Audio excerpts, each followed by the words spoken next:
Alright, welcome to part 2 of gameplay update 7.36. I didn't want to split this patch up into 2 parts, but it was just way too much. I mean, literally way too much in a good way. Hey, it's exciting. I can't wait to start diving into this patch in terms of gameplay and trying things out. There's so much to do. There is so much to do. So we're going to be covering the remaining hero changes in part 2 here. So yeah, if you're looking for the remainder of the hero changes, it is right here.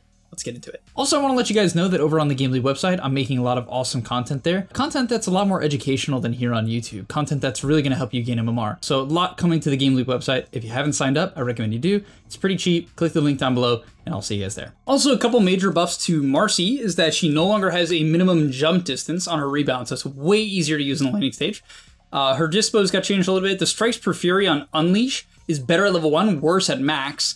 And so yeah, I mean, the hero is actually much better early game from what I'm seeing, and it definitely seems like a strong hero. Mars and his allied heroes within 2,000 radius gain increased HP regen when they're outnumbered by the enemy in the same area. Each enemy hero provides 20% bonus HP regen. That doesn't seem very good. It does mean when he's alone, he gets a nice buff, but I don't know, it doesn't seem too good to me. If Mars is in the arena when an enemy dies inside of it, he heals 20% of his max health and max mana, and gets attack damage for 15 seconds. Arena walls obscure vision, and enemies that are inside don't have the shared vision with their allies. Wow, that's kind of insane. That's like so crazy. That's so scary, actually. You just get put in some arena and you like can't see. Aghanim Scepter soldiers can no longer knock enemies out of leashes, such as Arena of Blood. Okay. Intelligence gain on Medusa is a bit better. Mana Shield is now innate. It's like so funny that these heroes that just already had innates just don't get new innates, which seems like a nerf, to be honest.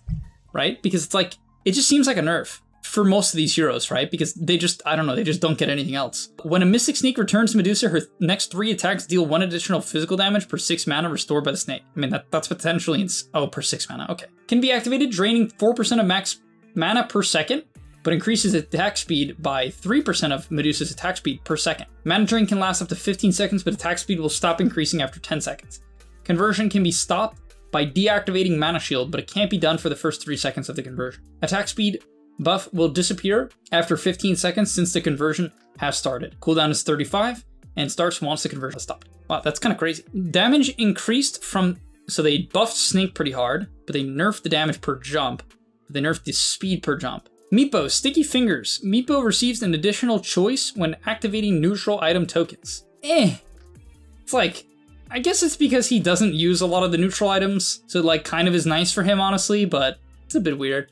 Increases maximum level for 3 to 4, and changes level requirement from 4, 11, 18 to 3, 10, 17, 24. That's like insane. You just get an extra Meepo, and you get your second Meepo faster, which is just insane. And you get an extra Meepo later on. Meepo can equip any item in the neutral item slot, with the exception of boots and items that are dropped on death.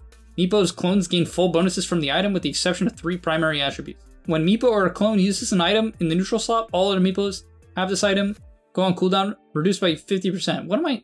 This one's weird, honestly. I don't exactly understand it. Can you, like, use items? This one is broken, honestly, just because it speeds up your timings. So, like, more Meepo is just insane and is going to make the CR broken, I think. And now you have a health talent later on, which is nice. Oh, and you still have Divided We Stand clones, so you can have, like, 5 Meepos now. Maybe this hero's just broken. And they hard buffed Earthbind, which is also better because, like, I don't know, Meepo might be broken. Thankfully, his innate isn't that good. Otherwise, it would be insane. If he had a good innate, this hero would be heinous.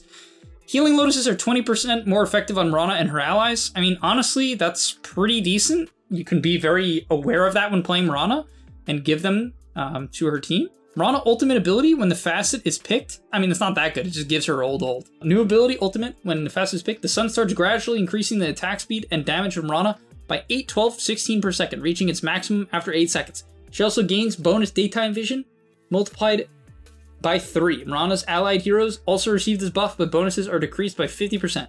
Total buff duration 14, mana cost 125, cooldown 140. So the cooldown's the same.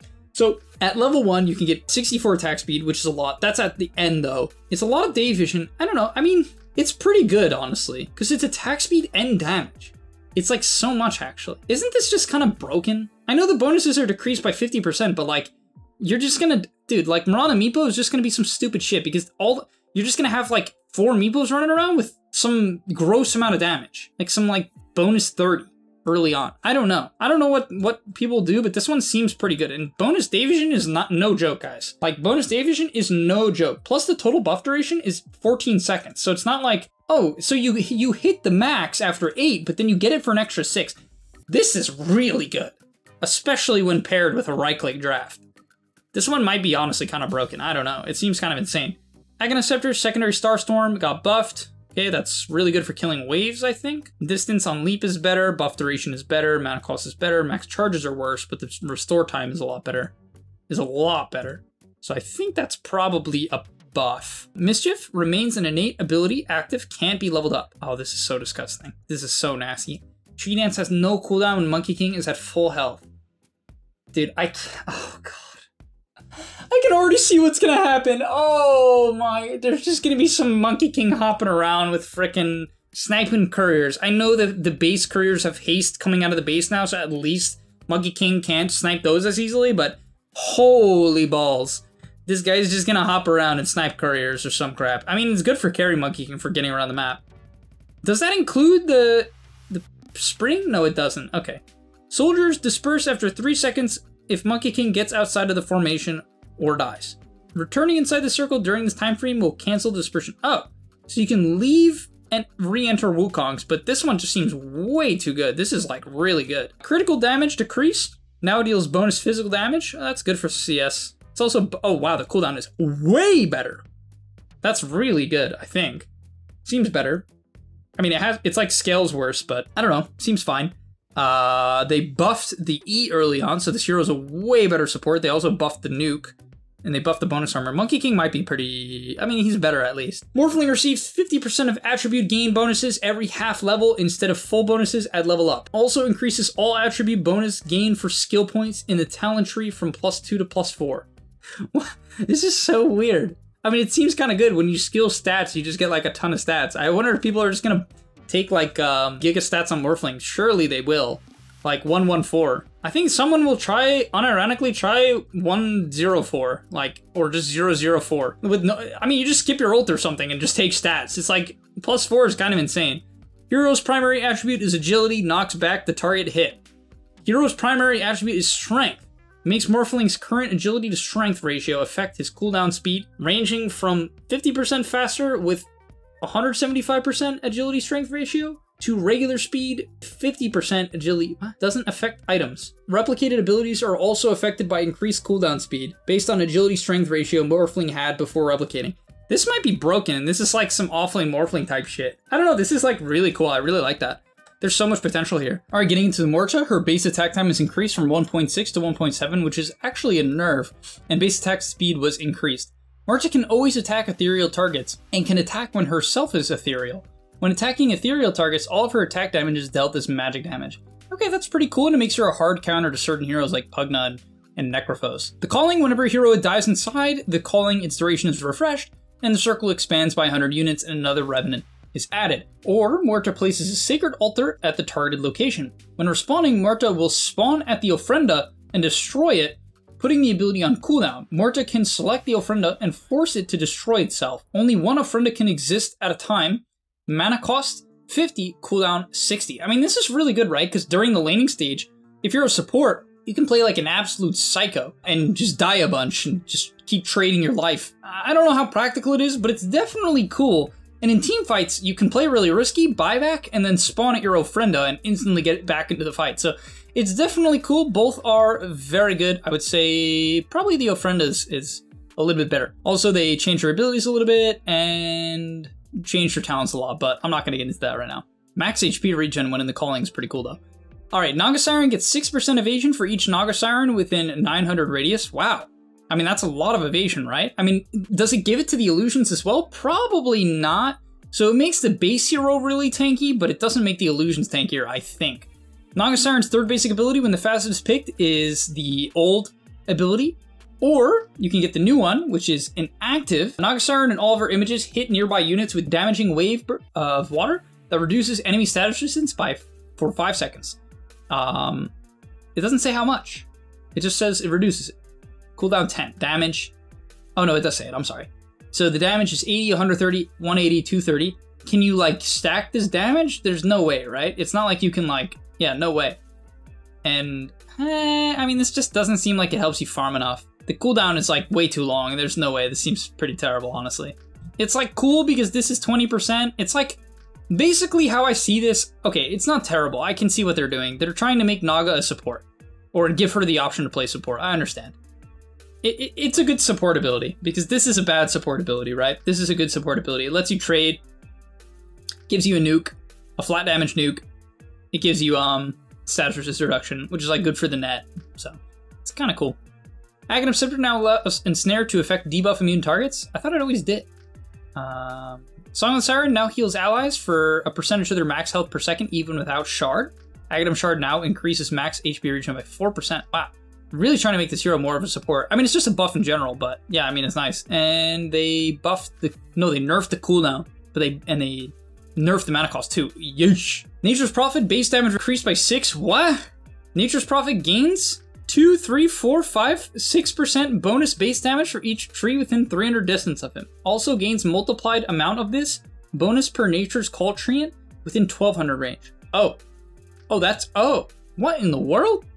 Sprout heals health per second for allied units and buildings near the trees. Heals for buildings is reduced by 50%. I mean, it's like an insane amount of heal on buildings. It's like, that's crazy, actually. You can heal so much. What the? Nature's Calls summons one treant with, what? It just makes one treant? A 50% increased damage and a reinforced property? Tree multiplier is increased from 1 to 3.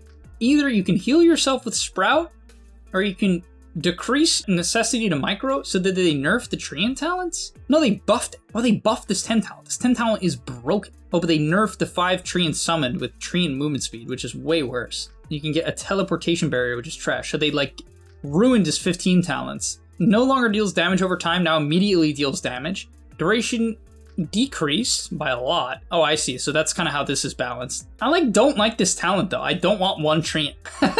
Like, I just don't want one treant. Is that even good? I guess it allows you to like leave treants at level 1. I think that's the idea, right? But then if you do this and you don't skill it, then this isn't good. I don't know. I don't like the Ironwood treant, but I feel like this also isn't that good. I mean, I guess it gives you the ability to like heal, but it's not by a lot, honestly. It's really not by a lot. So I don't know. I don't really love these changes personally.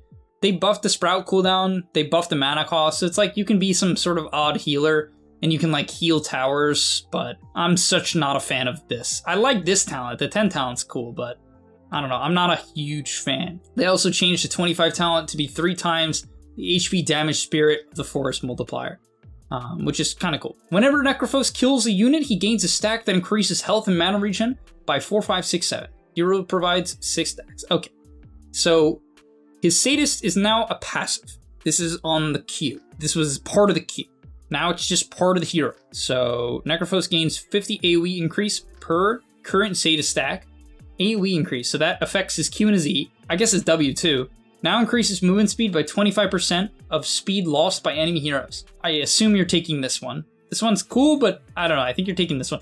No longer grants regen per kill. Oh, it was on the E. Oh, that's insane. So this hero at level 1 is just broken now because it was on the E. It was on the E? God, I haven't seen this hero in forever. Sadist stack duration. Wow. So this hero at level 1 is just broken. It's just like giga broken. Like you can't lane into Necro. The Necro is just unplayable. Absolutely unplayable at level 1. What are they doing? I actually think Necro's win rate might skyrocket. You're gonna take this shit? Can you get unlimited stacks as well? It doesn't seem like the stacks can be limited. Dude, I don't know. 50 AoE increase? You're cute. Necro might be insane. I actually think Necro could be busted. At night, Night Stalker's HP regen is increased by 40%, but during the day, it's worse. New innate ability, passive can't be leveled up. Heart of Darkness? Is that this? It doesn't say anything. Maybe it's this. Yeah, I assume it is. Okay. I don't know why they did it like that then. Enemy heroes affected by Void do not share vision with their teammates. Deals 50 damage per second when affected by enemies, cannot be seen by their allies. I mean, that's a lot, right? So like someone's isolated, it just does like a ton of damage. This ability might be insane if they're isolated. The day-night cycle of the game is reversed. Nighttime duration increased by 15 seconds, daytime duration decreased by 15 seconds. What? Oh my gosh, so this hero can just have nighttime at level 1. I don't know if that's useful though. I feel like it's better early on not to have the bonus movement speed. and you just kind of stick it out until minute 5. I'm not sure that this is good. However, the durations are nice. But this one seems really good. 50 damage per second, if they can't be seen, is like a lot. It's like a long time, right? Because it also now reduces target's vision by 100, 200, 300, 400 at any time during the day, which is like 400 vision is insane. Decreases cooldown by 5 seconds, make it a toggleable ability. Cost a regular mana, cost to activate, then... Okay, so if you buy Ags, you can like permanently silence people if you have mana or something like that. It's like really weird, but you can do that. They also buffed the 10 talent, buffed the 15 talent, and changed the 20 talent. Nyx Assassin got 3 base damage, a little bit of agi. Nyx Assassin can sense invisible heroes in 400 radius, so he can see invisible heroes. So this hero just like counters Ricky, and it can just counters Ricky, and it just counters Bounty Hunter, like really hard. Nyx Assassin abilities and items burn 15 of the current mana of affected enemies. Whoa. Triggers only on spells that deal 100 damage or more before reduction. Oh, I see. Effect scales with level of Vendetta. It's like kind of insane. Did they get rid of it on... Yeah, it no longer burns mana on its own. I see. Grants unobstructed pathing and max movement speed for the first 10 seconds of Vendetta. Oh, that's strong. Because it like just lets you click this and burst and get on top of someone. I don't know. This one is like sort of insane though. I think you have to... It's current mana, but it's a lot. And you can click your W a lot. So I'm not sure what's better actually. Now deals damage equal to percentage of their max mana, so this hero is good again against heroes that have high mana cost or high mana pools. Can now target any unit with mana. This instantly kills non-ancient creeps. What? So Nyx can just farm now? Oh, I see, but they nerfed the cooldown, so it's not that OP. But it's still good. Nyx can just farm now. They just gave Nyx a farming ability. That's so funny.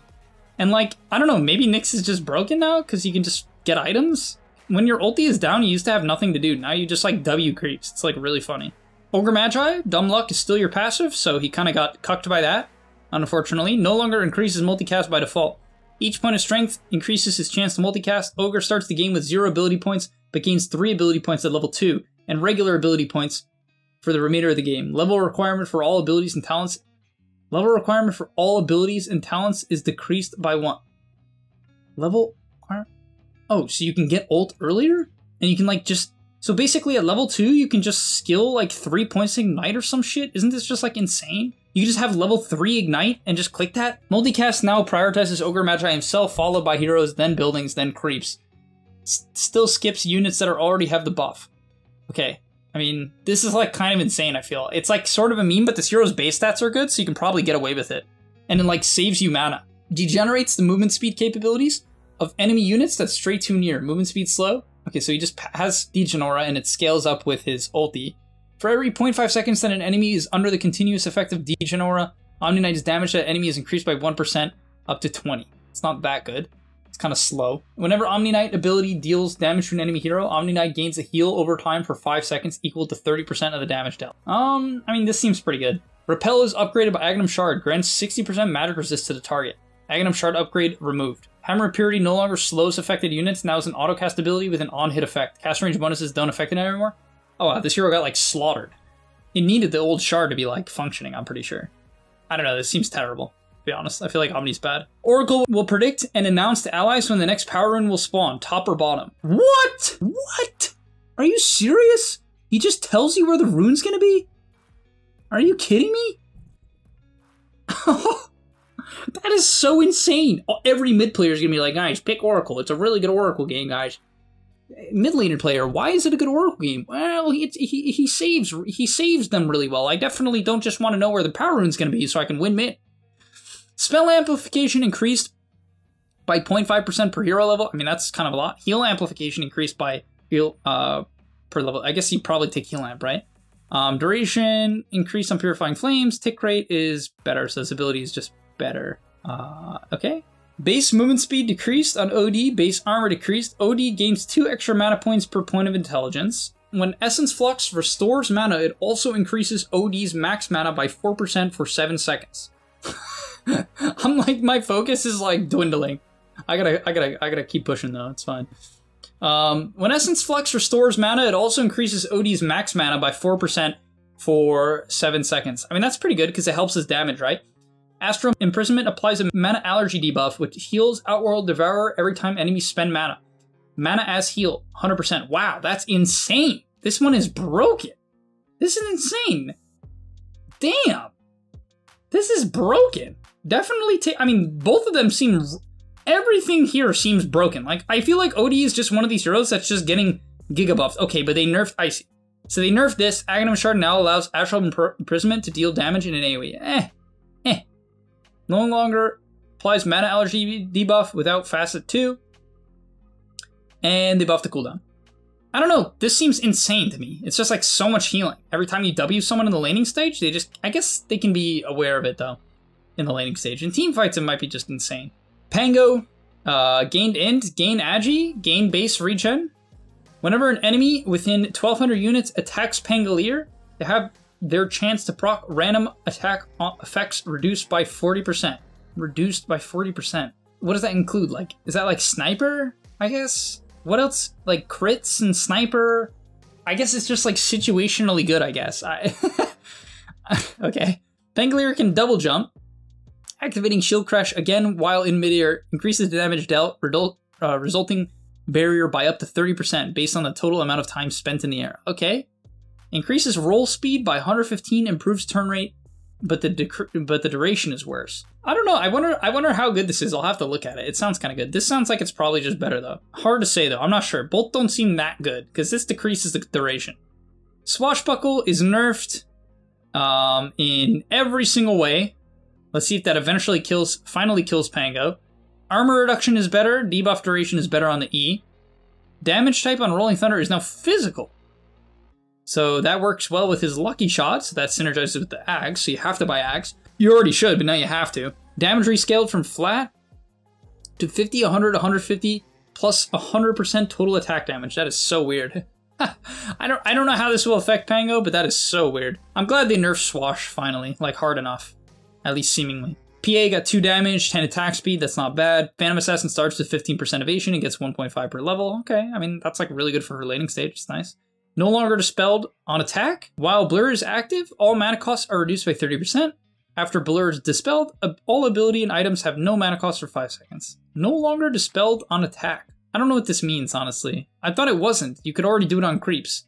And if you're close to a hero, of course they're going to dispel it. I don't understand. Critical damage increased by a ton. No longer has random procs, instead triggers on the 6th attack on the same hero, or on the 4th attack on the same creep. Attack counter lasts for 6, 8, 10 seconds. So it makes you crit like crazy. Like, it makes you do these insane crits, but you gotta hit them 6 times, which is a lot, honestly. But it guarantees a crit. However, it means you can't like double crit or something like that, you know? Because double crit is better, like an early crit on like 1-4 is better than the 6 300% by far. So I'm not sure if this is good. I don't understand what this first line means. No longer makes her invisible, no longer allows the attack without dispelling blur by default. Now, oh, I see. So you have to take this if you want it. Now enemies can see ghostly silhouette of Phantom Assassin when she's within their vision, but she is still untargetable until blur is dispelled, so that's way worse. Vanish radius rescaled. Phantom Lancer base armor increased by 1, base HP regen from 2 to 1.5. Base attack speed increased from 100 to 110. So this is a lot of laning state buffs overall. I mean, this is a nerf, but it's mostly buff. Phantom Rush is innate. Okay, it's just like it's just innate, which isn't that insane. I don't think it makes the hero OP like some other abilities do that heroes got, like Necrophos, for instance. Spawns an additional illusion per 25% of health that Phantom Lancer is missing. Okay, I mean, that's kind of good, right? It makes him make, like, potentially a lot of illusions, especially when he's just farming. That's kind of nice. Illusions are uncontrollable and can spawn on any visible enemy unit in the 700 radius of the attack target, prioritizing targets without juxtaposed illusions attacking them. They can perform Phantom Rush and change targets once the original one is dead. If there are no valid targets in range, illusions disappear. Wow, if there's nothing in range, they just disappear. Illusions outgoing damage increased. Not by a ton, but it is increased. So, I don't know, I mean, it means you farm faster. I'm not sure. These are like both quite strong, I think. I think they're both really good, actually. Blinding Sun. Passive can't be leveled up. Debuffs from Icarus Dive, Fire Spirit, Sunray, and Supernova, so every ability apply a stackable 2% miss chance per second. Lasts 5 seconds. I mean, that's pretty good. So you can bring them up all the way to 100%, unless I'm misunderstanding, right? Burns all enemies in a 450 radius around Phoenix, dealing 6% of its missing health per second. 6% of its missing health? 6% of its missing health. Oh, so if it's missing 100 health, I see. So if it's missing 100 health, it does 6 damage. So basically, if you get really, really tanky, you can do a ton of damage. If you get like obscenely tanky. I don't think it's that practical though. Does more damage, heal to targets near the end of the beam. Beam intensity starts increasing at half the beam, up to 150% of base heal. Increasing sunray length to beyond 1200 range will result in more damage and healing. So if you buy like Aether Lens and get Seer Stone and shit, okay. Damage per second better on Icarus, no longer blinds enemies on its own. I didn't even know it did that. What? Primal Beast, due to his innate size, Primal Beast does 40% bonus damage to buildings. Okay. This hero is like a siege hero, I guess.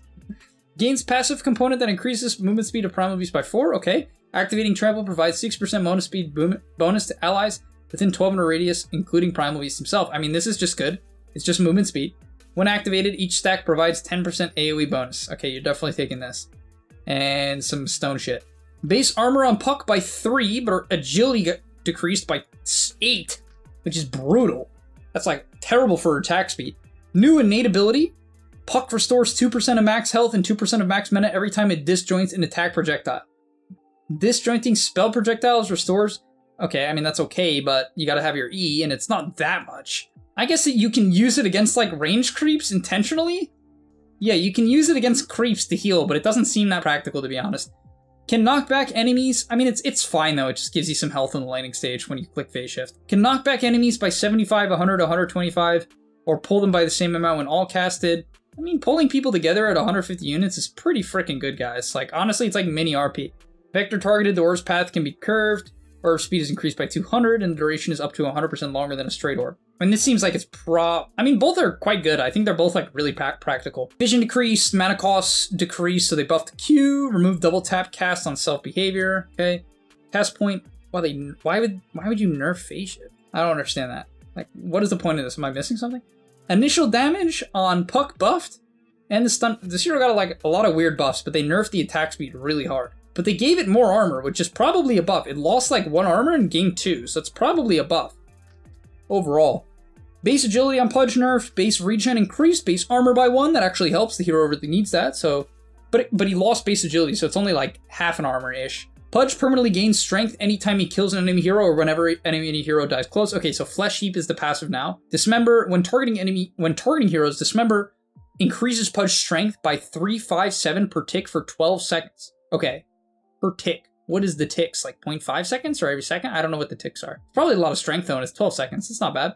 Hook impact damage decreased by 50%. Enemy units take 10, 15, 20, 25% of the distance traveled as damage while being pulled by Pudge's hook. I don't know how much damage it is. I don't know. This could be good or it could be terrible. I have no idea. It just depends on how much damage this is, and I have no idea. New basic ability. Pudge covers himself in a layer of flesh that blocks damage of any type from any source. This is not new. This is the same deal. Same thing. Isn't this the same thing? No longer has increase. It just kind of means you don't have to skill it and you still get the Flesh Heap, but it was retroactive anyway. I don't know. It seems like the same thing to me. Pugna can use any spells and items while channeling, with the exception of ones that also require channeling. Wow. So Pugna can just cast Decrep. Oh, you already could do that. He can cast his Q while channeling ult now, which is actually really good, but they nerfed the Q. Pugna restores health and mana to equal to 25% of the damage Netherward deals. Wow, I mean, this ability does an insane amount of damage. That's going to heal you like crazy. That seems really good. Whenever an enemy tower is destroyed, Pugna permanently gains Spell Amp. You're definitely taking this one. This one's insane, actually. Both of these are really good. This is huge for Pugna. However, they nerfed the Q. Not by a lot, though.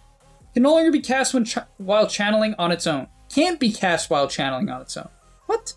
Enemy... Oh, and they nerfed it. I don't understand. I actually don't understand.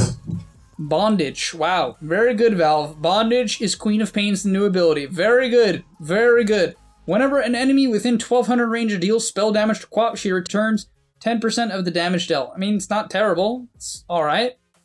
Gains bonus spell ice steal that increases proximity. Okay. I mean, that's pretty good. It's kind of a lot. Spell amp is increased by 15%.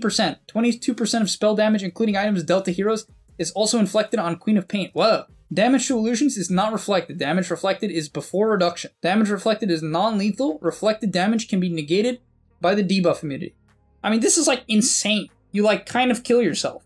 Surely you just take this one. This is like very funny, Valve. Very funny. This is no longer heals. Damage duration increased. Mana cost is better. Cooldown on the E is better. I think you just take this. I don't know, this hero's better now. Kind of, maybe? Oh, she got strength back at level 10, that's good. Okay. Unstable current returns as innate. Passive. Improves with Razor's level. Increases movement speed by 1% per level. I mean, that's pretty decent, honestly. It's like a lot later on. When Eye of the Storm is active, Storm Surge proc chance is doubled, and procs will additionally strike all enemies within the Eye of the Storm radius. Can't strike the same enemy twice per proc. Razor gains 1% spell amp for every 20 points of attack damage. I mean, this is like really good if you get a lot of attack damage. Aghanim Shard pulse speed decreased, no longer increases movement speed. I mean, this one seems kind of broken, to be honest, guys, because if you have 100 damage, you just get 5% spell amp. Very realistically, you can get 3% spell amp. I guess for 300 damage, which is about what you're going to get a lot of the time if you're getting like max links, you get 15% spell amp. That's not that insane. I feel like maybe this is better. You just proc a ton. This might be better. You just proc like crazy. Especially if they have a lot of right-click heroes. You take this one. This one's not bad though. Ricky lost 5 base damage. When Ricky stabs an enemy from behind, he deals bonus damage based on his agility. So he just has backstab as his passive. Ricky gets bonus experience for kills and bonus experience for assists based on the current level of backstab. It's like so little early on actually. Agility is multiplied by 3 against non-hero units. That seems like a lot, so this hero can farm now, I think. That seems to be what this is. This seems like a lot of Ricky nerfs, to be honest. I don't know. I feel like Ricky's bad. Because this is like so little early on now. It's until you get to late game. Like, it's just not good. I think this is just hard Ricky nerfs. Maybe I'm misunderstanding though. Now also applies its mischance to enemies when they try to attack allies that are inside a smoke screen. Oh, that's good. That's pretty cool. Agility bonus changed from percentage to a flat. Wow, I mean, it's a lot of flat agi, and that means it gives like bonus damage, right? That seems pretty good. And it's 270 against creeps, but is that? But it doesn't work against heroes, so like, I don't know. It just doesn't seem good. But yeah, it just doesn't seem good. Spell Lamp also increases Rubik's base attack damage by 100% of its value and magic resistance by 50% of its value. Okay, I mean, that's nice. Kaya's just like a broken item, I guess, on Rubik, kind of. Decreases the mana cost of stolen spells. Every time Rubik casts a spell, he gains 25% AoE spell radius amplification for 20 seconds. Multiple instances of this buff stacked independently. What? That could be insane on certain, like, I'm sure certain interactions with that is just like broken. This one is like, okay. They also buff the mana cost, and stolen spells will now use the facet of the hero it was stolen from. That's pretty cool. Caustic Finale no longer slows enemies. Base damage decreased, so it's innate. It levels with Epicenter. It does a lot of, I mean, this is just good, right? I mean, it's just the ability, but it's innate. Oh, but it does way less at max. I see. So it's innate, but it does way less at max. And you still have to, oh, it scales with Epicenter passively, which is kind of nice. So, oh, he has a new basic ability, I see. But it's good. I mean, anytime you just get an ability, it's just gonna make your hero way better. Sandstorm makes Sand King invisible, and the radius is increased by 125. Sandstorm follows Sand King with speed equal to 70% of his current movement speed. When Sand King casts Burrow Strike, Sandstorm recenters on Sand King's new location. I mean, both of these are really good. It depends how valuable you think being invis is, which, I mean, it is valuable, and it makes the Sandstorm huge. Sandstorm no longer makes Sand King default, no longer falls in by default. Oh, but you can't move it, I see. You can't move it if you want to be invisible. It just makes it huge. Can now be put on all casts to immediately cast in the desired direction without walking until the required cast range is reached. I see. New basic ability, Area Targeted. Sand King performs an empowered tail strike with a fixed 200 range, attacking all enemies within the radius. This attack deals bonus damage and slows. Total damage is increased by 40% for enemies within the innermost 125 area. So he strikes in a radius, it deals bonus damage, it slows, it deals more damage if they're close. So it's just like another nuke, essentially. Okay, I mean, fine. It's just like, I think it's a buff though, right? Because you're just like, you just have an extra ability now. You know, you just have another nuke. Number of pulses increased. I see, so they just like change his ability sort of. Menace, Shadow Demon's attacks apply a stacking debuff that amplifies damage taken by the target by 2% per attack. Debuff duration is 8 seconds, which is refreshed with each stack. Amplifies damage taken by 2%. Debuff duration is 8 seconds, which is refreshed. I mean, this is like insane. I hope it doesn't work with Manta. Otherwise, this is just like broken or something. I hope it doesn't work with his illusions. That would be so stupid. When applied to enemy, they lose 15% of their current health, regaining half of it after the effect is lifted. If the target is an ally, their current and max health are increased by 15% instead. Wow, I mean, that's like really strong. This is just like straight up really good. If an enemy hero is killed by Shadow Demon or dies within 1500 range, an illusion of that hero is created. Illusions deal 20, 25, 30, 35, 40% of damage, depending on the current level of disruption. The illusion disappears when the hero is created from respawns or when Shadow Demon dies. No illusions are created if killed by Shadow Demon after his death. So, okay. I mean, it's not bad. It's like a huge radius, but I mean, this one just seems insane. It's just like a lot of damage or just a lot of healing. Bonus base damage decreased. Okay, so this means that the illusions get bonus base damage, but it's not by a ton. The 10 talent got nerfed. I mean, this hero is still just insane, I think. Plus, it's like, this seems really good and this seems really good, so Shadow Demon's probably good. Necromastery is innate. Okay, max souls is flat 20. Max souls increased by 1 with each hero kill. This bonus is reset on death. Hero kill? Damage per soul? Surely that is a mistake. It must mean unit kill. There's no way it's hero killed, because it's reset on death. Yeah, this must mean unit. It's like completely awful if it's hero. For every enemy hero killed nearby, presence of the Dark Lord further reduces armor by 2 for 60 seconds. Okay, it's alright. Consecutive hits applies a stacking 10% movement speed slow and attack speed slow. But it doesn't do it by default now. However, it's just straight up buffed in terms of cooldown. Now upgraded with Aghanim Shard, reduces cooldown by 2 seconds per enemy hero hit. Damn! This hero can just raise you like crazy. What in the world? New basic ability, because he just what? Oh yeah, because he inherently gets Necromastery. Shadow Fiend gains attack speed for 8 seconds. It's a lot. After the effect is done, 40, 50, 60, 70. After the effect is done, 5 souls are consumed. Shadow Fiend should have 5 souls to cast it. I see. So it gives you a lot of attack speed if you have souls. No longer gets stronger with enemy kills by default. I didn't even know that was a thing. I think you probably take this one and you like do some rage shit with your shard. That seems pretty good. And they changed some of his talents. Seems like buffs overall. Okay. New innate ability. Whenever Shadow Shaman takes lethal damage, he survives as a 1 HP chicken with movement speed increased by 10%. Applies Strong Dispel upon transformation and provides 0.75 seconds of protection from all damage. Hex duration 3 seconds. Cooldown 90 seconds. Cooldown is reset upon dying. What? So does he not die? I don't understand. So does he, does he die as the chicken? Like, once the chicken's over, does he die or does he just get to live again? Because that's, like, insane if he just gets to live afterwards. Hex can be cast on allies after 0.1 second invulnerability period. Transform them into a chicken with bonus movement speed. And create 3 chicken images that take 300% damage and provide no bounty. Chicken images are uncontrollable and try to confuse enemies. 1 chicken always stands still, 1 chicken always scatters, and the other chicken will either stand still or scatter.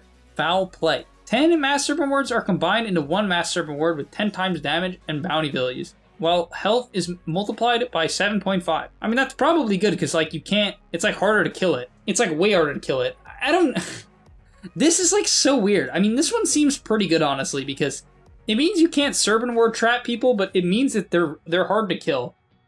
I don't know.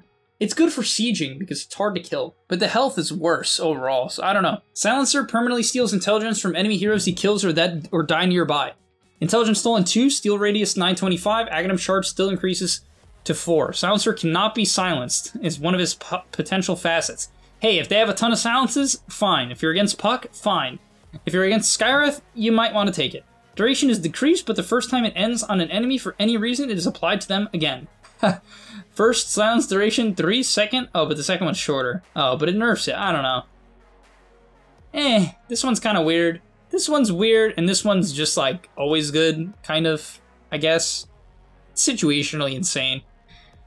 Curses the target area, causes enemy hero. It's reworked. Curses the area, causing enemies to take damage per second, and slowing them. If a target casts a spell, they are silenced for 2 seconds. The duration is paused as long as the target is silenced, but the damage and slow are still in effect. Okay, so if they cast spells, they just take a ton of damage and they get silenced, which is pretty good. It's actually solid. Activate to throw an enchanted glaive that will steal intelligence from the target and deal your int as damage. Landing 4 glaives on the same target will silence them. So you have to throw it? What is the cooldown? So it like bounces back to you? It silences them if you hit 4 of them. Aghanim Shard increases temporary intelligence steal. Attack counter resets after 3, 4, 5, 6 seconds without reapplying. So you have to like, oh no, this is just like the same ability, right? I mean, it's like a little different. Kind of weird. Passive aura. Last word is a passive. Enemies within 1200 range of silencer are slowed and take damage per second for each silence debuff they currently suffer from.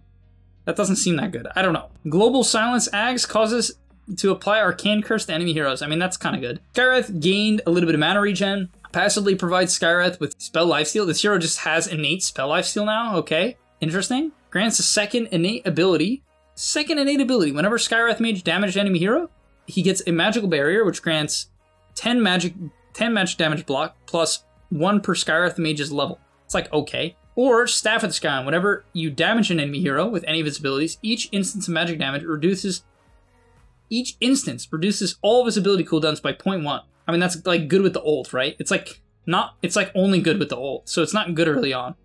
Like this one's better early on, but this one seems better overall.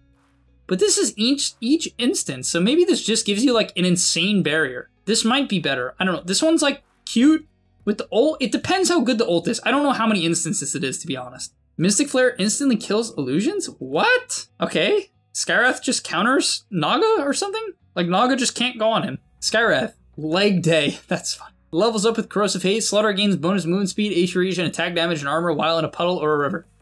It's 2, 1. Bonus 18 is flat. Bonus damage 8. So you always have this. Ags increases the regen by 22. Armor by 11, and provides 40% status resist. Okay, so now it's just innate. But it only levels up with your ult, so it's like kind of... So you're just like overall better, but early on, but like... You can't skill one of them up particularly if you want it. Any active debuff on enemy hero provides 40% of the reduced armor to Slardar. Wow, that can be really broken with the shard. This hero can just be stupid tanky.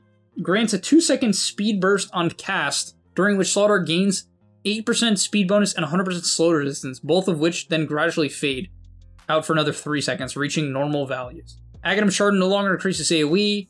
Aghanim Scepter puddle duration decreased. I mean, that's whatever. You can just like recreate it. Bonus damage and water move to innate. I mean, this hero is probably still insane. I don't. It seems better, if anything.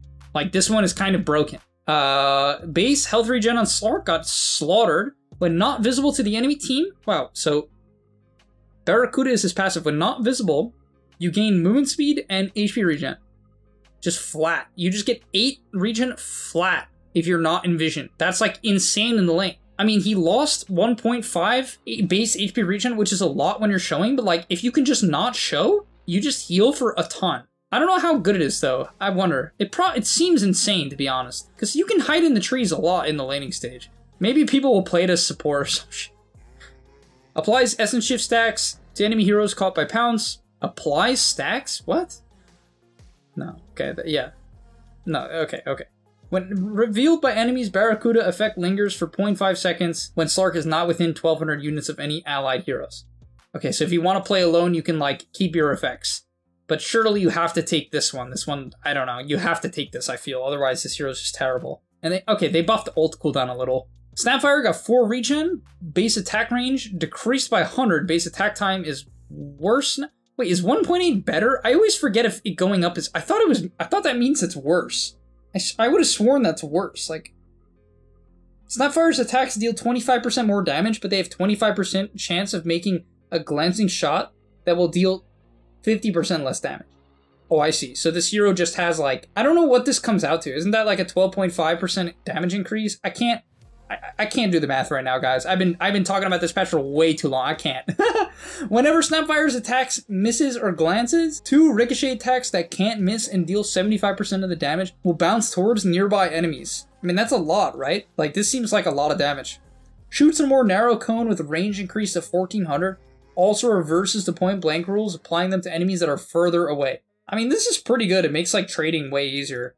Both of these seem quite good. Shard change now deals 25% of Snapfire's base attack damage, but they nerf the base damage per shot. Okay. Sniper, new innate ability, increases Sniper's attack range by 100, 200, 300, 400. Levels up with Assassinate. Okay, so you just get a bonus 100 attack range flat. Take aim while active. Sniper isn't revealed in Fog of War when attacking enemies. Oh gosh. Duration decreased to 1 second, but the damage is multiplied by 4 and moment speed slow is multiplied by 2. Okay, I'm pretty certain this one's just like terrible. I mean, it does like a big burst of damage. I mean, the thing is you have 3 charges, so you can just like destroy someone, because basically at max level, it just does some insane amount of damage. I don't know, maybe this one is good. It's like really bad for wave shove. It's really bad for farming, but it's good for killing people. The scatter shot. That is the concept here. This one seems really good. You can just attack people and they can't see you. Like, that's so good for solo killing people from out of vision. It's just like really, really annoying. You just don't know where the guy's coming from. Now knockback distance increases with proximity of the target to sniper. So if they're close to you, it gets better, I guess. Passive attack range bonus move to innate. Now provides bonus armor for the duration. Oh, damn, you just get tanky? However, you really can't move now. Oh, and he lost take aim duration. It's a 15 talent now, which you probably should take. He gets attack range at 20 now as well. Spectre and Illusions permanently have phase movement. Okay, doesn't seem that good, but it's fine. You can like run through the creep wave, I guess. I mean, I guess it's kind of good. It's like okay in team fights. Deals 40% of damage if the target has only non-hero allies within range. Abilities damage is applied to Spectral Dagger. Cast Spectral Dagger of current level on the Haunt's target and decreases reality cooldown. Also makes illusions persist even if after their target dies. Surely you take this one, right? This just seems way better. No longer apply to desolate damage by default. Oh, okay, I see. Damage rescaled? It's just better? Aghanim Shard changed from inflicting damage by 100% to increasing absorbed and reflected damage by 50%. Okay, I don't understand. No longer cast Spectral Dagger by default. This one just seems broken. This is like kind of cute, but I don't think it's good. It's cute, but this is just like way too broken. And like, I don't think you can even play the game without the right one. Spearbreaker got some attack range, provides the hero in your team with the least experience points with a buff that increase their experience gain by 50% until they reach the level to match the second least. Can apply to Spearbreaker as well. I mean, this is like insane actually, right? 50% increase on XP if you're under leveled? That's like insane actually. What in the world? Is it global? It's just global. Damn, that is so broken. Because it's like, at all points in the game, your under-leveled guy just gets a ton of XP. And does that mean from Wisdom Runes, if someone's level 4 and they're just under-leveled, they just like, get jacked up like crazy? It seems kind of insane, I don't know. This might be broken. Makes charge bonus speed fade out over a short duration after the charge ends, based on how long the charge lasts. Oh, so you get the bonus movement speed, you can like linger. I mean, that's kind of cool. Enemy receives a debuff that increases the distance of force movement applied to them by Spearbreaker and his allies by 100% for 6 seconds. So you can like push people really far. This one seems better. You can like run faster after your thing ends. That seems really good. Now pierces debuff immunity by default. Wow. Aghanim Shard now grants 100 movement speed bonus. That seems OP. No longer deals bonus damage to creeps. I see, so you can't farm as well. Bonus damage rescaled, so this is a bit worse early on. And this hero, if you buy Axe, can just soak everything. So it's a support. This hero just seems like a broken support, I'm not gonna lie. I think it's just a broken support. It seems insane. I don't know. You can't farm, which is kind of annoying, but you just play like a runaround bot that just makes sure your team doesn't get underleveled. Storm Spirit gains a charge of mana regen anytime he kills an enemy hero, or whenever an enemy hero dies. Gains 5 charge on leveling up Ball Lightning. Loses 3 charges on death. Every time Storm Spirit gains a charge, he also permanently gains 0.1 mana regen. Okay, I mean, it's like, okay. It's not that much mana though. I don't think it's good enough to do much. Applies a debuff on affected enemies, making them trigger an overload explosion on them if they attack within the next 6 seconds. I see. So if you W them, they can explode with your E. Becomes a point targeted ability with 800 cast range. Static Remnant moves in the targeted point at 325 speed and be self-cast in place. Vision radius decreased. I see.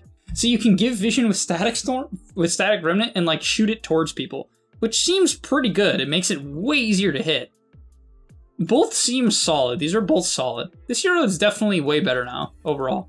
They also buffed Vortex early on, nerfed it later on. Okay. They nerfed his 25 talent though, which kind of sucks. Sven's attacks deal 15% more damage to stunned enemies. Whoa!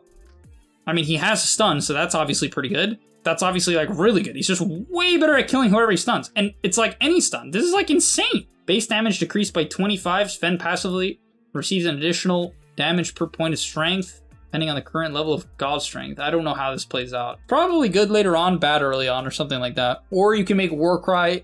I mean, this is just like some insane Sven buff. Just this is like insane, I feel. Just makes the hero way better at bursting people. And like, this is just good, you know? You just give a massive AoE barrier, a 200 barrier. Like, this is so practical. It's so good. It's just gonna save people. Techies lost 150 attack range. What in the world? Active, can't be leveled up. Techies gains 1 attack range for each point of attack speed. Damage and self-damage is increased by 15% of Techies' max health. Self-damage is now pure, so you can just kill yourself. Or you can take this. Techies can use and benefit from backpack items as if they were in their inventory. What? Wait, so he has 3? Techies can use and benefit from backpack items as if they were in their inventory. Oh, that's like really strong. But the problem is if you take this, you just have like 150 less attack range. Your laning stage is just like way worse. You can just have like 7 bracers. I don't know if this is good or not. It's like, seems kind of good. I can't tell. Techies is probably fine. This also seems kind of funny. You can just get like right-click Techies is going to be really funny. If you just have max attack speed, you just have like 1 billion attack range, which will be really funny. Like the right-click Techies will be honestly hilarious. TA got some base HP regen. Her base attack time is better. Attack range is better.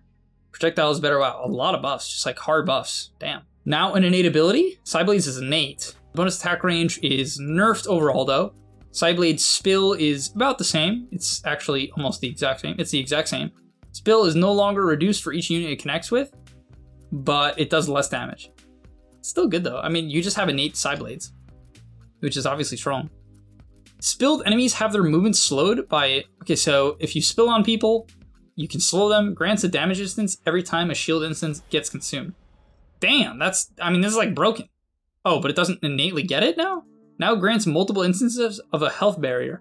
Whenever a barrier is fully consumed, the amount of shield instances will decrease by 1 and a new full barrier will appear as long as there is no instances left. Any damage that would reduce the barrier to less than 0 health is fully absorbed.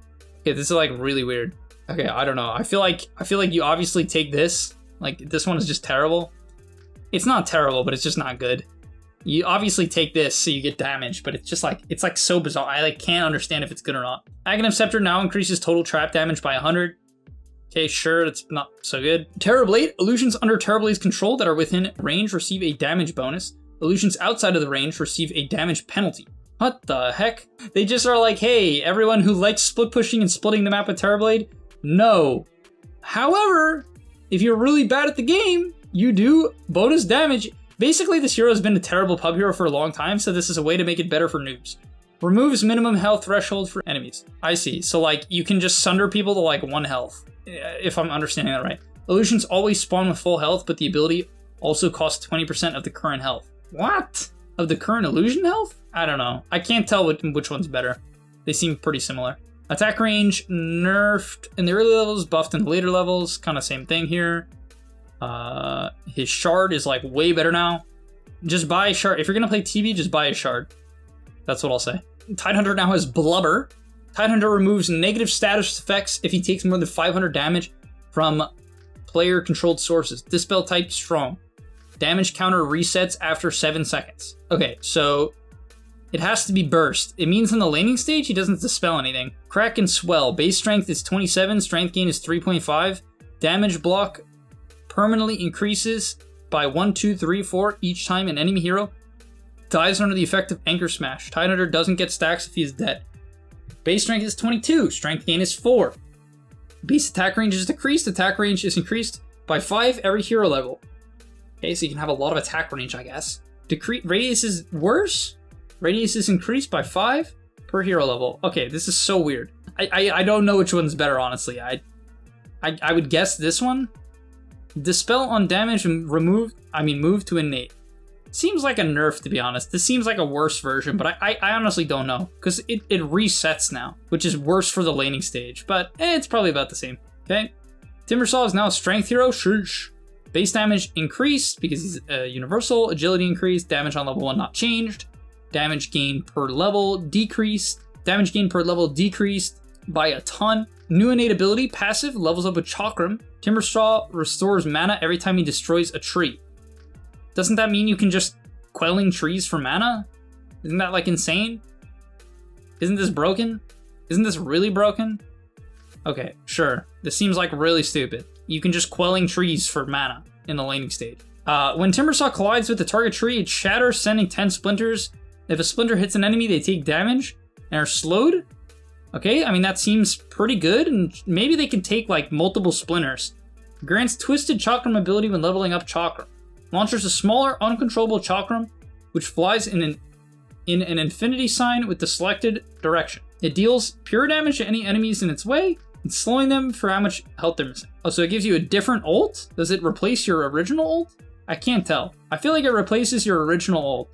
I'm not exactly sure, though. And they nerfed the mana cost of Whirling Death to like kind of compensate for the passive. So okay, I don't know. I feel like you probably just take this because like why would you, if this is a new ultimate, unless you get both, like maybe you just get both and that's insane. That seems pretty good.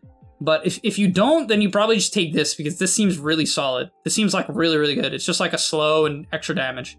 It's just nice. It's just good. Okay, and they changed some of his talents. Nothing crazy. This level 25 talent could be insane. 75 Whirling Death tree bonus. It's like kind of crazy if you hit them in the right spot. Base movement speed on Tinker, 20 faster. Heat-seeking missile ability replaced with March. Oh god. Tinker gains 1% item cooldown reduction per 4 intelligence. Up to 60%. Damn. You would need 240 intelligence. I mean, wait, can you not rearm? What? Repair bots. Applies a non-stacking heal over time when robots pass through allied heroes. Okay, so you can heal from your march. When the barrier is fully absorbed on Tinker, he blinks in a random forward direction for 300 range. And that's kind of good. It helps him get out. This like might be good. Both seem pretty good, honestly. I don't know which one's better. It's like kind of a lot of healing, right? And they can. It seems like a lot of healing. I'm not exactly sure though. Cast range is on laser is 150 bigger. Now blind now affects all enemies in the radius when the AoE talent is picked. Okay, so there's a talent. Yeah, at 15 you can get AoE laser again. So how does this hero farm? Oh yeah, March of the Machines. Right, I forgot. Free blind duration is now the same as hero blind duration.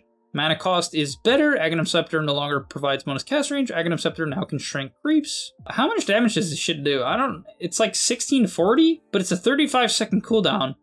And the cooldown of Matrix is longer now as well. And Rearm no longer resets the cooldown of items. Oh, but it does. It still works on spells, so that's fine. It still works on spells. No longer grants magic resistance on its own, so you can't rearm spells, rearm items, which is kind of insane because you can't like blink or you can't like do bots shit. You just have to play this hero like normal again or something, like with mana boots or something like that. Channel time is decreased, so the channel time on rearm is better early on now, and the mana cost is better. Channel time on Keen Convoyance, which is the TP, is better by 0.5. Outpost channel time now matches those from a town portal scroll. So I guess you could TP to outposts easier. Warp Flare, which I think is the shard, is just better now. Does a lot of damage. I couldn't tell you. I couldn't tell you anything about Tinker. I had no idea. Innate ability. Ability returns as innate. Enemies that attack Tiny get a stacking debuff that decreases their attack damage. Max stacks. Okay, so basically if you hit Tiny, you can lose damage. Toss, Crash Landing. Toss increases landing radius from 275 to 450. Landing deals 25, 30, 35, 40 more damage to enemies in target area that slows their attack speed. And their movement speed, slow duration, 2.5. This effect does not apply to the toss unit itself. So you can do more damage to the people you throw the person at. Tiny receives 20% of his strength as slow resistance and 10% of his strength as stats resistance. Okay, I mean, this is probably better. I feel like this one's just, I don't know. This is probably better for support Tiny. This is good for core Tiny, something like that. Tree Grab, bonus damage rescaled, so it's worse early on, better later on. That's probably a nerf. Grow no longer provides slow resistance, now provides movement speed. Seems like a buff. Bonus damage is buffed as well. Avalanche cast range at level 10 is really interesting. You can cast it from super far now. Yeah, I mean, that's cool. Nature's Guise remains innate. Can't be leveled up. Okay, so that sucks. Tree gains 5 base attack damage per hero level. Okay, I guess they'll just have like 107 damage at level 1. Damn, they really didn't care about Treant. They're just like, frick you, Treant, you get nothing. Can be ground targeted, planting a tree and damaging and healing all enemies in the affected radius for the duration of the ability. Damage and healing is halved for creeps when the ability is ground targeted. Wow, they really gave this guy nothing. If the tree is cut down, it regrows again with the next pulse. I don't know. This hero's like actually got nothing. That's like so sad. But what can you do? There's so much in this patch. I don't blame Valve for skipping a hero. Now as an innate ability can be toggled. So, okay, so his swap is just toggleable now. And it's the exact same, seemingly. Fervor, each stack grants 1 armor when Troll is in melee form. What? Damn. Grants 30% of his attack speed bonus to all allied heroes globally. What? These are insane. Both of these are insane. In the laning stage, he's just going to have like 5 billion armor. Oh, I see. He lost his bonus armor. Gotcha. I see. He lost his bonus armor. Okay, I get it. Aghanim Scepter debuffs now pierce spell immunity. Wow, that's really good. This one's strong. Like 30% global attack speed is like, I don't know, both of these are good. They're both, yeah, I don't know, both are good. Bitter Chill, new innate passive ability, passively slows the attack speed of all enemies in a 350 radius. So, passively slows the attack speed. Okay, so this is just like, this was part of Tag Team. Tusk's third basic ability when the facet is picked. Okay, so he can have 2 different abilities, I guess. Okay, so this is the same old ability. Or you can get Drinking Buddies. Tusk reaches out to tag a targeted allied unit, pulling them closer. Once tagged, both Tusk and his tagged ally gain increased movement speed and bonus attack damage for 5 seconds. Okay. Target tag the ally gain increase 5 seconds, 25% movement speed, and a good amount of damage. I mean, it's like a ton of movement speed. Hard to say. I don't know. I think it's 95 damage at max, which is like really nice, but it's only for 5 seconds, and tag team is just such a versatile ability. I guess it is flat damage though, right? So like, but it does force you to drag you and your ally together, like, so, which is kind of trash. This might be insane. I can't really tell. 25% movement speed is a ridiculous number. 95 bonus damage is like really insane on some heroes, considering it's not limited by Tusk being in range of them anymore, so it's like really good on certain ranged heroes. This might be just better. I don't know. I'm not sure. Now it's affected by spell blocks. Oh, so you can block Walrus Punch now. But it... Oh, and it does less damage. Okay. And it doesn't slow. Huh. Atrophy Aura is now innate. It doesn't give any damage reduction at level 1. And it barely gives you any bonus damage, creep damage. Bonus damage per hero is rescaled. So it does still give you that. So, I mean, it's basically not an innate ability. You, like, have to skill it for it to do anything. This is, like, such cap. I don't know. Oh my god. When Underlord has bonus damage from Atrophy Aura, his attacks start cleaving, dealing 35% damage. The cleave distance is equal to 100 plus 5% each point of bonus damage. Really? I mean, you're always going to have bonus damage. Is it 35% of his damage or 35% of the Atrophy Aura damage? I mean, this is, like, potentially insane or something. When Underlord teleports with Fiend's Gate, he will bring forth uncontrollable warriors and archers to fight for him. The first Underlings... Okay, so he, like, spawns a bunch of stuff. I don't know. I mean, he, like, spawns Necromonicons or something like that. I can't tell if it's good. This one seems insane, though. Root duration is buffed. Mana cost nerfed. Cooldown nerfed. On the pit. Fiend's Gate, cast point better. Minimum distance decreased, so you can cast it... it's easier to cast it. Aghanim Scepter now also reduces cooldown by 20 seconds. Oh wow, that's really good. That's like really strong. The Ag's got a lot better. Innate ability. When Undying dies, he will automatically respawn in the fountain. Begins the game on cooldown. What? I see. So every, I can't do math. Every 8 minutes, he just gets to instantly respawn? Yeah, every 8 minutes he instantly respawns, but he doesn't get it at the start of the game. I mean, okay. It's like good late game, right? Because like, I mean, late game, it's just insane. You just have like 2 buybacks, essentially. You get 1 for free, and I mean, this is like really strong, for sure. When Flesh Golem is active, Undying's attack will spawn a zombie chasing the target, so that's the old one. Does not work on Roche. When Soul Rip is cast on an ally, they gain 10% of Undying's current strength for 10 seconds. I mean, that's not bad. Both of these are good. I think this one's probably just more consistent, though. Especially if you're a support, I don't think you're taking this. This is like some core shit. Zombie Vision decreased, mana cost decreased, Aghanim Short Time. Okay. Ursa, strength gain decreased. Ursa gains 1.5% of his current health as damage. That's like his really old thing. 5% of damage absorbed during enrage is converted to damage. Buff lingers for 5 seconds after it expires. I mean, this can be insanely good. This might be broken. Duration of all debuffs applied to Ursa is increased by 20%? Surely it means decrease, right? There's no way, why would... Okay, and they nerfed the mana cost and overpower. On Venge, whenever enemy hero kills Vengeful Spirit, they get a debuff until their next death, causing Venge to deal 10% bonus damage to them. Base attack time is 1.7. Damage is increased by 0.75 for every last hit or deny the enemy target has. What? So if someone is like super farmed, they just get nuked by Magic Missile. I guess that's like... So if they have 100 CS, it does an extra 75 damage. So if there's some like 1,000 CS hero, they just get annihilated by Missile. It's kind of funny. Base attack time, I mean, this is better for trading. Vengeful Spirit attacks fire traces of her souls that punch the enemy on contact, making your attacks have melee behavior? So you can snipe couriers or something? I have no idea. This is like kind of good though, because I don't know. I feel like you want better base attack time just for trading on this hero though. Toxicity removed, Poison Nova removed. Poison Sting is innate. It's a worse slow early on. It's a much worse damage ability until you get to level 3, which is kind of the main thing they seemingly are doing. Like, you have to get these innate abilities to level 3 if you really want the full effect of the ability, or like the strong effect. Now upgradable by Aghanim Scepter. Oh, and the duration is way worse. No, not really. It's kind of the same. Venomancer attacks deal 15% of his base damage per each of his debuffs on the target. The plague spreads 2 times, but the initial damage for the spreads after the first one is reduced by 100%. I see, so it can just kind of keep spreading. Plague Ward can be cast on ally, attaching a ward onto them. While attached, the wards are untargetable and die 1 at a time whenever the unit they are attached to receives damage. Wards attack the same target their attached unit is attacked. This is so clowny, but it's like not terrible. I'm pretty sure this one is just good though, because it just keeps spreading the slow. It spreads it an extra time. Gale does much less damage. If Venomous Gale is dispelled, they take 300 damage and are stunned. So that's with the shard. That's kind of good, because that's AoE. It's better than the old shard, way better. If an enemy is already infected with the plague and gets hit again, no impact damage is done, and the debuff duration is also refreshed. Viper. Corrosive Skin is the passive, same thing as before. No, okay. I mean, this ability, like, truly doesn't get good until you get, like, level 4 now. So this one's different. You get a little bit of base magic resist, Aghanim Scepter no longer multiplies, Aghanim Scepter attack slow multiplier. Okay, so it doesn't increase its damage, but increases the attack slow, if you want to be really tanky. Oh yeah, so Viper, after the debuff expires, all enemies around the target in a 300 radius take damage equal to 100% of the magic damage dealt by poison attack. Which is like, it seems insane to be honest, because this ability has a ton of damage. Damage per second and magic resistance are increased while Viper is in Nether Toxin's area of effect up to 100% after 4 seconds. I mean, this poison attack just seems insane. Cast range, oh, but they nerfed the cast range on poison attack, which is actually a large nerf to the hero. Oh, so he has nosedive now.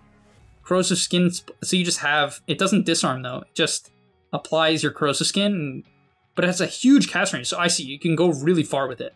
Visage got 1 base armor, his Graveskeeper Cloak is now innate, which seems good, it can be leveled up with skill points though. And at level 1, I mean, it's pretty good at level 1, right? So, seems honestly strong. You just get free Gravekeeper's Cloak in the laning stage. Graves Chill affects all enemies within 300 units from the target, gains only 25% of bonuses from each secondary target. I mean, isn't that just broken? That just works on creep waves, right? So, like, you just get some insane buff if you just use it on, like, units. That seems absurd, to be honest. Familiars always follow Visage and cannot receive direct attack or movement commands. They will attack the target Visage, try to attack last, and will return if that target is out of Visage's attack range. Or if Visage issues to stop or hold position commands. It can still be ordered to cast Stone Form from the hero or individually. Familiars will search for nearby valid target within 300 range if the target they were previously attacking dies and no additional orders are issued. If Familiars got way too far away, they will teleport to Visage within 4 seconds. Movement speed increased by 40. Can be put on autocast. Stone Form has a cast range of 1200. Okay. This one, I don't know. This seems like kind of stupid, and this one seems broken. Summoned Familiars now upgrade if they were already summoned when leveling up the ability. There you go. Finally they did this. I mean, why didn't this took them way too long? Finally. Basically, if you guys don't know, if you played Visage and you had level 1 Familiars, in order to, if you skilled the ability, the Familiars you had active would not get better. You would have to use the ability. And the problem with that is then it's on cooldown. And so if you die or the Familiars die, if the Familiars die, you just don't have Familiars. You had to take the risk because of some weird skilling thing. So I don't know. It's good that they did this. So Void Spirit gains 33% more secondary bonuses from primary attributes. Isn't this a universal hero? I see. So because he's universal, he gets all the bonuses. I mean, that seems pretty good. Barrier absorbs all types of damage. That does not seem that good. Void Spirit gains a physical damage shield equal to 40% of magic damage dealt to heroes. No longer creates a physical barrier of its own. What? It doesn't give it to, like, I don't know. These seem terrible. Warlock lost some strength gain. Passive, Eldritch Summoning. Whenever a unit dies under the effect of his abilities, a minor imp is spawned in their place. Imps are uncontrollable and will run towards nearby enemies, favoring heroes. Under the effect of hero, only if they're under the effect of Fatal Bonds. Upon reaching an enemy, they will explode, dealing damage. Okay, so basically it just gives you like the imp summoning thing, but it works if the enemy is like healed or upheavaled. So it just seems like a general buff, I'm pretty sure, to like Warlock. Seems good.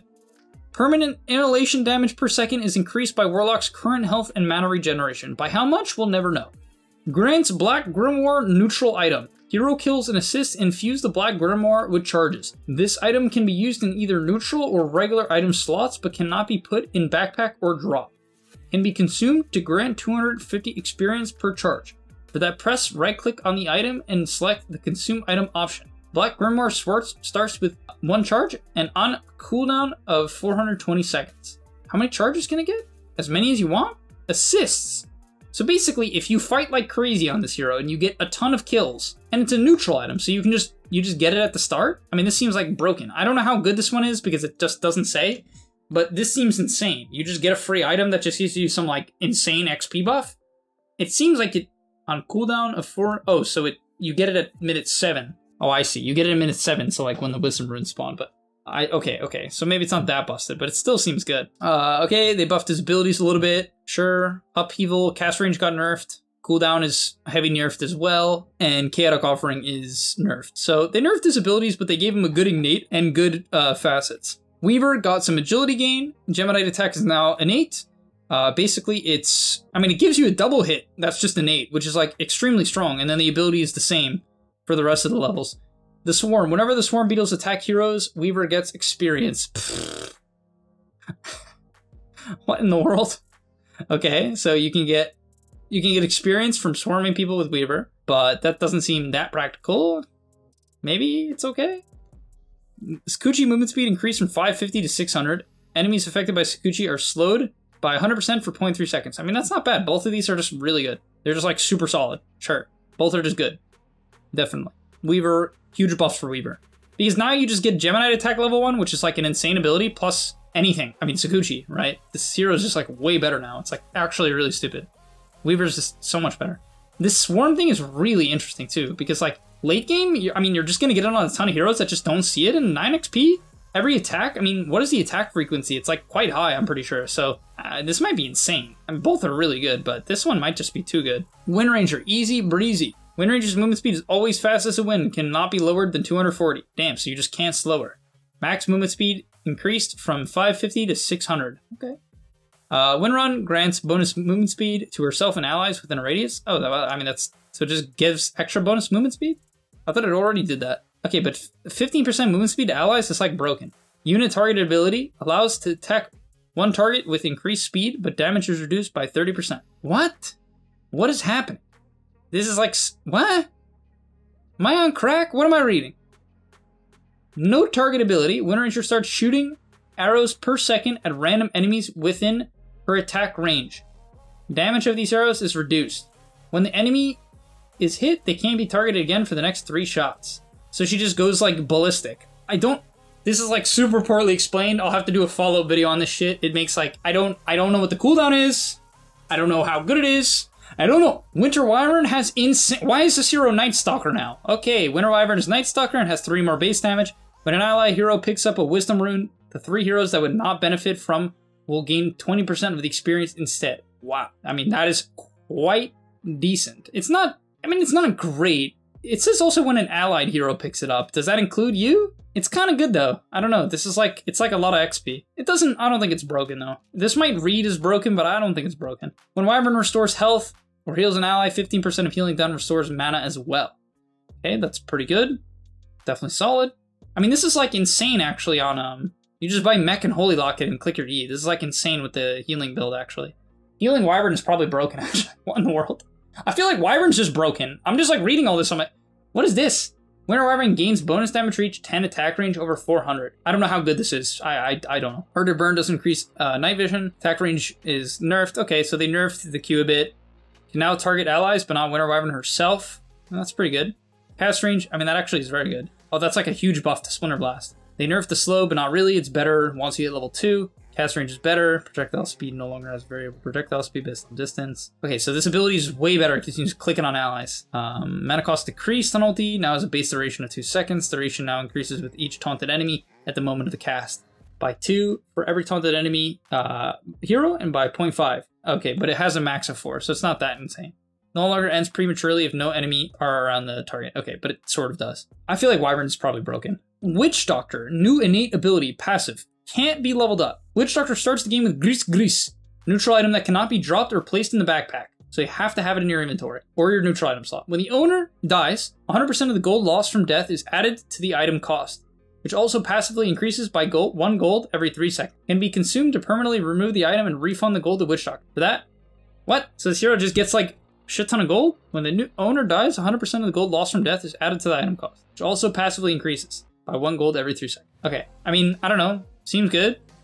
You just like hold on to this thing and eventually get a ton of gold. Seems nice.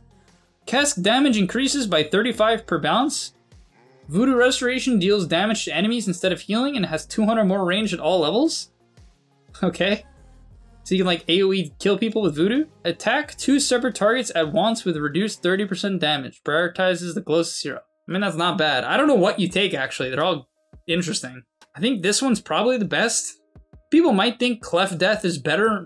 I mean, it's like okay, but cast damage, it's just like a lot of extra damage per bounce. Because it's innately way less than that. No longer has bonus damage. Oh, it doesn't have it by default, so never mind. It's not nearly as good. Now deals his first damage instance upon application. Damage per second increased a lot on Maledict. Really good. Radius increased by a lot. Cast range increased. Okay, Maledict's just better. But Death Ward is much worse. Its cast range is way worse. Damage is worse. Attack speed reduction increased from 40 to 45. Cooldown increase, so I don't know, this hero's like weird. I think what they're thinking is people are just gonna take Cleft Death and then they had to nerf it, but I don't know. Maybe it's like balanced because this grease thing is pretty good or whatever. Vampiric Spirit is now a passive. It levels up with Reincarnation, provides passive lifesteal against creeps is reduced. When slain, Wraith King is transformed into an untargetable Wraith with free pathing, increased attack speed and movement speed. Only transforms before the actual death, not before reincarnation. Can still reincarnate while in Wraith form if reincarnation went off in cooldown. He gets 75 attack speed and 75 movement speed is insane.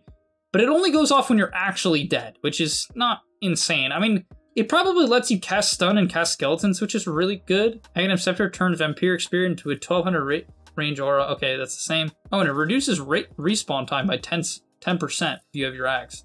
And that's a really good late game. Damn, this is insane. Wraith King abilities either summon skeletons to fight alongside their liege or help him fight. New Wraith King second ability, when the facet is picked, for every 2 kills made, gain a charge, can be activated to summon a skeleton. Okay, basically this lets you summon skeletons, right? Number of skeletons per hero spawn when reincarnating. Okay, so basically you can either get skeletons, which is honestly a very important ability, and I think is probably better than the other one because it just lets you farm. Did you lose the 10 talent? Damn, you lost the broken 10 talent. Oh, so this hero just sucks. You get 400 health talent now, which is honestly insane. I guess that's how they're trying to make up for it. They're just making him some like insane right clicker. You give him a 400 health talent, you give him a 70 attack speed talent. Okay, I mean, you're killing the skeletons as an ability, which I don't know. Let's see the other one. New Wraith King second and basic ability. Wraith King's attacks passively place a curse after 3 seconds. Will deal pure damage and physical damage equal to 70%. And a physical damage, yeah. Curse damage benefits from Vampiric Spirit lifesteal. Curse cooldown for heroes. Oh, I see. So it has a cooldown. And it has a cooldown for creeps. I don't know which one's better. I mean, this is like pretty good. It's like a lot of damage when you get it maxed out. But like skeletons are what make Wraith King good. No skeletons, Wraith King just sounds giga cringe. Like they're trying to give him, they're giving him innate lifesteal. They're giving him insane right click talents. But I just don't think Wraith King without skeletons is a hero. It just doesn't farm. I think this is just a conceptual misunderstanding from Val, but we'll see. Ability returns is innate. Passive can't be leveled up. Zeus shocks any enemy that he attacks or is hit by his allies, causing damage equal to 4% of their current health. Current health, not max health. Oh, so that's bad. Current health is bad. Makes damage dependent on the distance between Zeus and the damage enemy. Max percentage is 7% is reached. 200 minimum percentage of 2% is dealt if you're far away. So basically, the closer you are, the more you do. Thunder God's Wrath hits in ascending order from ones with the lowest current health to the highest interval between strikes. Whenever an enemy is killed by Thunder God's Wrath, damage for the remaining strikes is increased by 15%. Alright, I mean, this is on an, I don't know, it's like a little cringe. It's like kind of cringe. Basically, it means you should kill Steel with your ult and it will deal more damage, which, I mean, it's interesting, I guess. If you happen to find a, I mean, it's not bad. It could snowball the ulti. It's kind of cool, I guess. Okay, let's see. So they up the damage of the Q, but it doesn't deal damage. And you lost your really broken level 20 talent, which was kind of carrying the hero in some ways. No longer deals damage based on opponent's health. Damage increased from 300, 400 to 300. Oh, so it lost its max health damage, which is really rough, but it does more flat damage. No longer grants attack range, now grants attack speed. I mean, that's the shard, that's pretty good. Illusion damage reduction now also applies to damage from... Illusion damage reduction? Now also applies from, so they nerfed the shard damage. Damn, my Zeus hero, no! My Zeusy boy. I love split pushing with Manta Zeus, no! I don't know, I don't think the hero's terrible. It's like okay. It's like alright, but they obviously, I'm gonna have to give it a shot, I'll let you guys know how it feels. It seems alright. I don't think it's terrible, but we'll have to see. Oh, and that's it! Wow. I'm not gonna lie, guys, I am exhausted. That was a wonderful patch. Shout out to Valve. Obviously, it took them a super long time to do this, but, you know, I will say rightfully so. This is probably a disturbing amount of coding, a lot of planning, a lot of thought, a lot of effort, a lot of money. You know, so at the end of the day, I'm impressed. This is an amazing patch, absolutely incredible. It's going to be content for at least a few months. I mean, let's be real. This is so much to go over, so many builds to try, and they're going to be patching it on and off for the next few months. So yeah, thank you guys so much for watching. If you enjoyed, please like the video, subscribe. I'm going to be putting out so many videos on what you should be trying out, and I'll be seeing you in the next one. Peace. And that's all, but remember, before you leave, come on, before you tune out, subscribe to the GameLeap website, where we are going to help you get to the next rank. If you're stuck, click the link down below, and I'm out. Peace.